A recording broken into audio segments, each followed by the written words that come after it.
আলাইকুম সবাইকে। সবাই কেমন আছেন? আশা করি সবাই ভালো আছেন। তো আমি আজকে পোলাও রান্না করব, সাদা পোলাও। ঠিক আছে, তো সরি টু সে একটু লেট হয়ে গেছে ভিডিওটাতে। তো ওই যে এখানে আমি দুইটা মিডিয়াম সাইজের পেঁয়াজ কুচি, তারপর মশলা দিয়ে দিয়েছি এলাচ, দারচিনি, লং, আর হচ্ছে যে এটা একটা তেজপাতা, বড় একটা তেজপাতা, তেল আর ঘি দিয়ে ভেজে নেব। আর প্লাস হচ্ছে এখানে কিছু গাজর কুচি দিয়েছি, একটা গাজরের অর্ধেকটা গাজর কুচি করা দিয়েছি।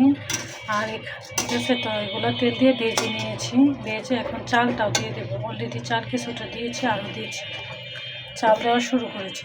তো এখন যে পোলার চালগুলো ধুয়ে একটু ঝরে নিয়েছি, ঝরে যে দিয়ে দিলাম। তো এই যে পোলার চালগুলো দিয়ে দিলাম, পোলার চালগুলো ভালোভাবে ধুয়ে পানি একটু ঝরিয়ে নিয়েছি, তো দিয়ে দিলাম ভাজার জন্য। চুলার আঁচটা একদম লোতে থাকবে, লোতে থেকে এখন একটু ভেজে নেব 1 মিনিট। গাজর, পেঁয়াজ আর হচ্ছে চালগুলো একসাথে ভেজে নেব। ভেজে তারপরে দুধ দিয়ে দিব, দুধ আর পানি, বলকা নিয়ে রেখেছি, ফুটন্ত পানি দিব, মিনিট কয়েক ভেজে নেব।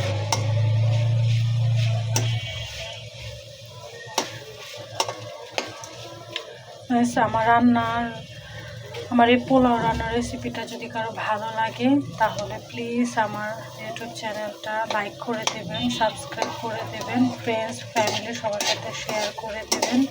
আর বাসায় রান্না করে ট্রাই করে আমাকে কমেন্টসে জানাবেন কেমন লাগলো।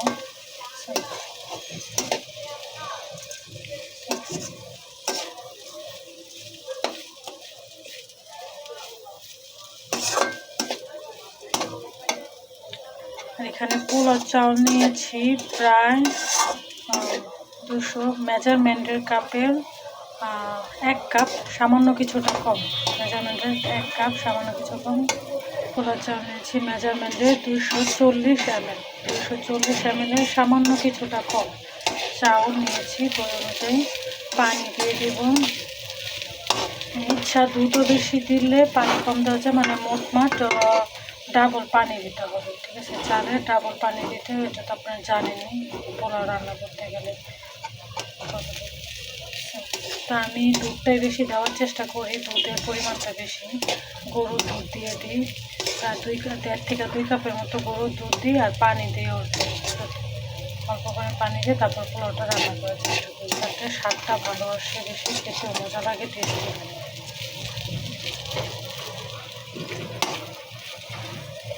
অনেকক্ষণ নেড়ে ছেড়ে ভেজে নিয়েছি। তো এখন দুধ দিয়ে দেবে, গরুর দুধ জাল করে রেখেছি, এখন দিয়ে দেব।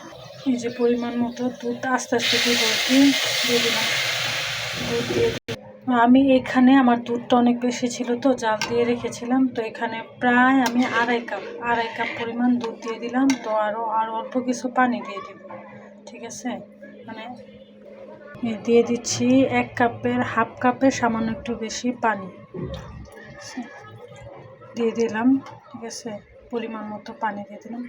আর লবণ দিয়েছিলাম প্রায় ছোট চামচের 1 চামচের সামান্য কিছুটা বেশি, মানে 1.5 চামচের থেকে কিছুটা কম লবণ দিয়ে দিয়েছি। ঠিক আছে, মানে 1 চামচের সামান্য একটু বেশি লবণ দিয়ে দিয়েছি। তো এখন এই যে দুধটা পানি দিয়ে একটু নাড়াচাড়া করে মিশিয়ে নেব, সাথে একটু তেল দিয়ে দিব, যাতে পোলাওটা একটু ঝরঝরে হয়। 1 চামচের মতো তেল দিয়ে দেব, সয়াবিন তেল। সেই যে দিয়ে দিচ্ছি 1 চামচ মতো সয়াবিন তেল। ঘি আর তেল দিয়ে তো চাল, পেঁয়াজ আর হচ্ছে যে গাজর ভেজে নিয়েছি। আর এখন উপরে একটু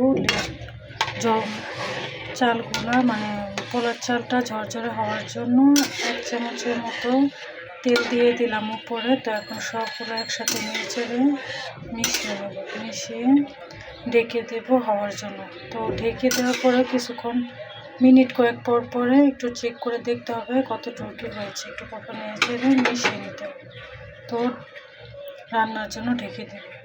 চুলার আঁচ একদম লোতে থাকবে, একদম লোতে হতে থাকবে। তো ওই যে ঢেকে দিলাম, ঢেকে এখন মিনিট কয়েক পরে ফিরে আসছি। চুলার আঁচ একদম লো করে দিয়েছি।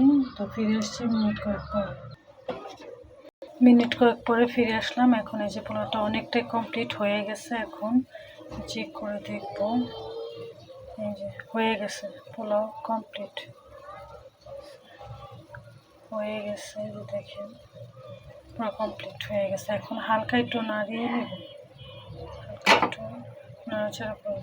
তো কমপ্লিট, আমার পোলাও রান্না কমপ্লিট। এদিকে সুন্দর ঝরঝরে হয়েছে, রান্না কমপ্লিট। সবাই ভালো থাকবেন। আসসালামু আলাইকুম।